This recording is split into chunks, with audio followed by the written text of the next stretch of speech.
रहीम अस्सलामु अलैकुम dear students, I am Kalim Khan. नए लेक्चर के साथ लेक्चर नंबर 58 चैप्टर 5 एक्सरसाइज 5.1। इस चैप्टर के अंदर सेट्स को डिफाइन किया गया है। सेट के बारे में बताया गया है कि कौन सा सेट किस तरह बिहेव करता है और हम सेट्स को डिफाइन करेंगे। Collection of well defined and distinct object is called set, water set, और इसी तरह आसमान पर सितारों का सेट, रेत के ज़रात का set, natural number set, whole number set, prime number set, इसी तरह odd number set, even number set. बहुत सारे सेट होते हैं, जैसा कि रैशनल नंबर हो गए, रियल नंबर हो गया, इरेशनल नंबर सेट हो गया, कम्प्लेक्स नंबर सेट हो गया। यानी कि बहुत सारे सेट हैं जिनको हम डिफाइन करेंगे आगे चल के। और इसी तरह आज हम जो एक्सरसाइज के अंदर पढ़ने वाले हैं वो है यूनियन और इंटरसेक्शन के बारे में। सेट के यूनियन और इंटरसेक्शन के बारे में एग्जांपल के साथ यानी क्वेश्चन के साथ मैं एक्सप्लेन करता जाऊंगा। Question number 1, if x is equal to 1479 and y is equal to 2459, ये हमें दो सेट गिवन हैं। इन दो सेट के मुताबिक जो है वो हमने ऑपरेशन फाइंड करने हैं, x union y, x intersection y, y union x वगैरह वगैरह। इस तरह के ऑपरेशन कैसे हम सॉल्व करेंगे। तो फर्स्ट हमारे पास है पार्ट इसका x union y। x union y, x पहले आपने उसे रिप्रेजेंट करना है जिस तरह से उसने बताया है। x है तो x सेट, यूनियन यूनियन, फिर y सेट और ये इक्वल का साइन। इसी तरह रिप्रेजेंट करने के बाद फिर उसका आंसर लिखना है आपने। कैसे? दो सेटों का यूनियन क्या होता है कि दोनों सेटों में पाए जाने वाले सारे एलिमेंट को लिखा जाता है, मगर जो सेट में एलिमेंट्स रिपीट हो रहे हैं उनको सिर्फ वन टाइम लिखा जाता है। तो इस किस्म के सेटों के ऑपरेशन को, दो सेटों के ऑपरेशन को हम यूनियन का नाम देते हैं। दो सेटों का यूनियन क्या है कि दोनों सेटों के तमाम एलिमेंट्स लिखे जाते हैं, बट रिपीटेड, जो रिपीट हो रहे होते हैं, जो सेट ए और बी दोनों में मौजूद होते हैं, उनको वन टाइम लिखते हैं। जैसा कि यहां पर देखें, 1 इसमें नहीं है, इसमें है, एक दफा लिखा, 2 इसमें है लिखा, 4 इसमें है, लेकिन दो दफा की बजाय हमने एक दफा लिखा। फिर 5, फिर 6 है ही नहीं, 7 इसमें है, 9 दोनों में रिपीट हो रहा है, हमने उसे लिखा। यानी कि दोनों सेटों के सारे एलिमेंट लिखे जाते हैं, बट जो एलिमेंट दोनों सेटों में मौजूद होता है उसे वन टाइम लिखते हैं। इस किस्म के ऑपरेशन को हम क्या कहते हैं? Union of two sets. इसी तरह हम बात करेंगे इंटरसेक्शन के बारे में। x इंटरसेक्शन y, x पहले उसी तरह रिप्रेजेंट करें इंटरसेक्शन का सिंबल, फिर y रिप्रेजेंट करें। इस तरह लिखने के बाद फिर इंटरसेक्शन क्या होता है कि दो सेटों में कॉमन एलिमेंट्स को हम दो सेटों का इंटरसेक्शन कहते हैं। यानी कि दो सेटों में कॉमन एलिमेंट क्या है? इसमें 4, इसमें भी 4, यानी कि वो दोनों सेटों में कॉमन है। इसमें 9, इसमें 9, ये दोनों सेटों, कोई ऐसे और नंबर नहीं है कि जो दोनों सेटों को रिप्रेजेंट कर रहे हो। यानी कि कोई और एलिमेंट ऐसा नहीं है जो कि रिपीट हो रहा हो या दोनों सेटों में मौजूद हो, यानी वो कॉमन हो, तो सिवाय 4 और 9 के। तो इस किस्म के ऑपरेशन को दो सेटों का इंटरसेक्शन का कहते हैं। तो आइए नेक्स्ट पार्ट की तरफ चलते हैं। y यूनियन x, पहले x यूनियन y था, y यूनियन x है।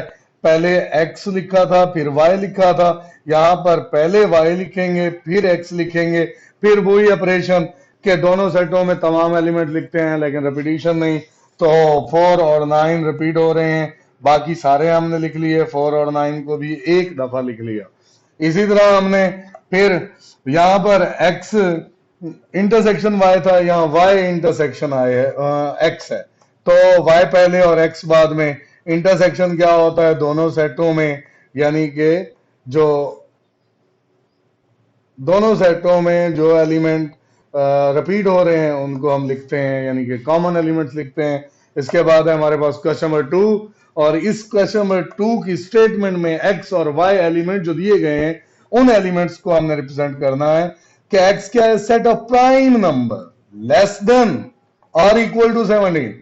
प्राइम नंबर क्या होता है, जो अपने आप के अलावा किसी और पर डिवाइड नहीं हो सकते, 1 पर डिवाइड होते हैं या अपने आप पर डिवाइड होते हैं। प्राइम नंबर कौन से होते हैं, नंबर हैविंग 2 फैक्टर्स, ऐसा नंबर जिसके 2 फैक्टर हों, यानी कि जो 2 नंबर्स पर डिविजिबल हों, यानी 1 पर डिवाइड हो सकते हो या अपने आप पर डिवाइड हो सकते हो। इस किस्म के नंबर्स को हम प्राइम नंबर का नाम देते हैं। और हमारे पास यहां पर वो कहते हैं set of prime number less than और इक्वल टू 17, यानी 2 3 5 7 9 नहीं है प्राइम नंबर, क्योंकि 9 जो है 1 पे डिवाइड होता है, 3 पे डिवाइड होता है, 9 पे डिवाइड होता है, उसके 3 फैक्टर बनते हैं, इसलिए 9 प्राइम फैक्टर नहीं है, प्राइम नंबर नहीं है। इसलिए हमने लिखा 2 3 5 7 11 13 17, क्योंकि इसने कहा लेस देन, उससे कम ये है, और इक्वल टू और 17 भी उसमें शामिल करना है। तो हमने ये सेट बना लिया। और इसी तरह हमारे पास वाई सेट है, set of first 12 natural number, यानी कि सेट ऑफ नेचुरल नंबर, पहले 12 नेचुरल नंबर। नेचुरल नंबर क्या होते हैं, 1 से शुरू होते हैं, 1 2 3 4 5 6 7, ये सारे के सारे नेचुरल नंबर हैं। और नेचुरल नंबर 1 से स्टार्ट होते हैं और अप टू सो ऑन। उसने कहा फर्स्ट 12, 1 2 3 4 5 6 7 8 9 10 11 12, ये फर्स्ट 12 नेचुरल नंबर हमने रिप्रेजेंट कर दिए हैं। ये वाई सेट है, वो एक्स सेट है, उसी तरह ऑपरेशन करना है हमने। X union Y, X set को पहले लिखें, यूनियन वाई सेट को बाद में लिखें। मैंने यहाँ पर ये 3 डॉट लगा के फिर कॉमा लगाना है, या 3 से ज्यादा डॉट नहीं होने चाहिए, आपकी बुक में ये बताया गया है। वैसे मतलब कि जो ना कुछ बुक्स में ज्यादा भी होते हैं, लेकिन आपकी बुक में उन्होंने 3 डॉट से ज्यादा नहीं बताया। ये सो ऑन का मतलब है इसी तरतीब के साथ 1 2 3 4 5 6 7 8 9 10 11 12, यानी इस तरह से आपने लिखना है। तो फिर दोनों का यूनियन क्या है, दोनों के सारे एलिमेंट लिखे जाएंगे मगर रेपिटेशन नहीं होगी। तो हमने सारे एलिमेंट लिखे और रेपिटेशन नहीं लिखी। और लेकिन 12 तक तो ये पूरे वैसे के वैसे आ गए, लेकिन अब 12 में ये खत्म हो गया सेट, आगे 13 भी है और 17 भी है, तो फिर हमने 13 लिखा और 17 लिखा। इस तरीके से हमारे 2 सेटों का यूनियन आ गया।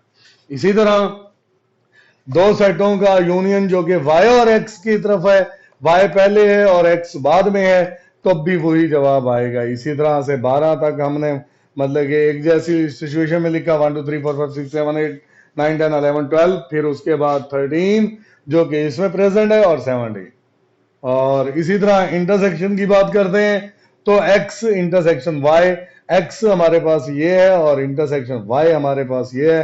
तो दोनों का इंटरसेक्शन क्या होता है, मैंने पहले आपको बताया कि इंटरसेक्शन में दोनों सेटों के कॉमन एलिमेंट्स लिखे जाते हैं। मिसाल के तौर पर 2 3 5 7 और 11, इसके बाद 13 इसमें नहीं है, 17 इसमें नहीं है, बस 11 तक जो कॉमन निकले वो यहां लिख देना है।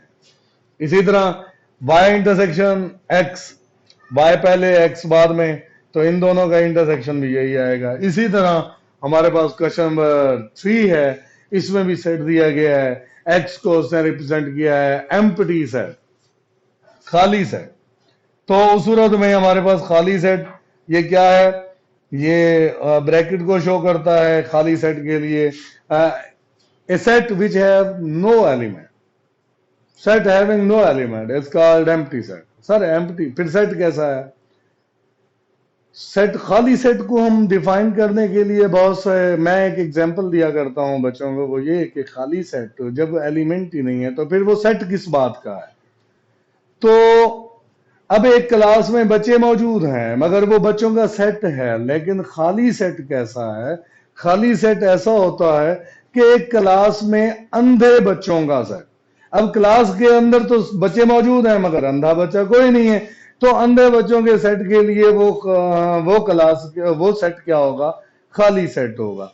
इसी तरह यहां पर भी ये x खाली सेट जो दिया गया है ये एम्प्टी है और इसमें कोई एलिमेंट नहीं है। इसी तरह z है, जो कि Z पॉजिटिव है, और Z पॉजिटिव में कौन से आते हैं, जीरो नहीं आता, जीरो ना नेगेटिव है ना पॉजिटिव है, इसलिए 1 2 3 4 5 6 7 8 9 10 11 12 और अप टू सो ऑन, यानी कि 3 डॉट मैंने लगा के छोड़ दिया, इसका मतलब है ये इसी तरतीब के साथ आगे जा रही है। इसी तरह T हमारे पास है, वो है O पॉजिटिव। O पॉजिटिव क्या होता है, O set odd number set और पॉजिटिव, ऑड भी जो होते हैं वो 1 2 3 4 5 6 1 3 5 7 और इसी तरह के होते हैं, और वो होते हैं पॉजिटिव। नेगेटिव भी होते हैं लेकिन हमने कौन से लेने हैं, पॉजिटिव लेने हैं। 1 3 5 7 9 इसी तरतीब से आगे चलते जाएंगे। देन फाइंड, हमने फाइंड करना है x यूनियन y। हमने x हमारे पास एम्प्टी सेट है, यूनियन y हमारे पास 1 2 3 4 5 6 7 है, तो इन दोनों का यूनियन क्या है, दोनों सेटों के सारे एलिमेंट लिखते हैं। इसमें तो कोई एलिमेंट ही नहीं है, तो हमने वही ये वाले एलिमेंट के सेट ही लिख देने हैं। इसी तरह x यूनियन t, x हमारे पास ये है और फिर ये t आ जाएगा। इसी तरह y यूनियन t, y के एलिमेंट और ये t के एलिमेंट, इन दोनों का हमने यूनियन लेना है। तो आप देखें 1, इधर भी 1 रिपीट हो गया लेकिन हमने एक दफा लिखा, 2 और 3 रिपीट हो गया, हमने एक दफा लिखा, 4 5 रिपीट हो गया, हमने एक दफा लिखा। इसी तरह 1 2 3 4 5 6 7 8 9 10 11 12 इसी तरह ये चलते जाएंगे। तो ये हमारे पास y यूनियन t आ जाएगा। इसी तरह x union y, x intersection y, x खाली सेट इंटरसेक्ट, दोनों सेटों में कॉमन एलिमेंट, यानी कि खाली सेट ही कॉमन है दोनों सेटों में, क्योंकि हर सेट का खाली सेट सबसेट होता है। इस वजह से क्या होते हैं कि ये एम्प्टी सेट कहलाता है, इसलिए एम्प्टी सेट ही दोनों में कॉमन है, तो हमारे पास यहाँ पर इसका इंटरसेक्शन एम्प्टी सेट आएगा।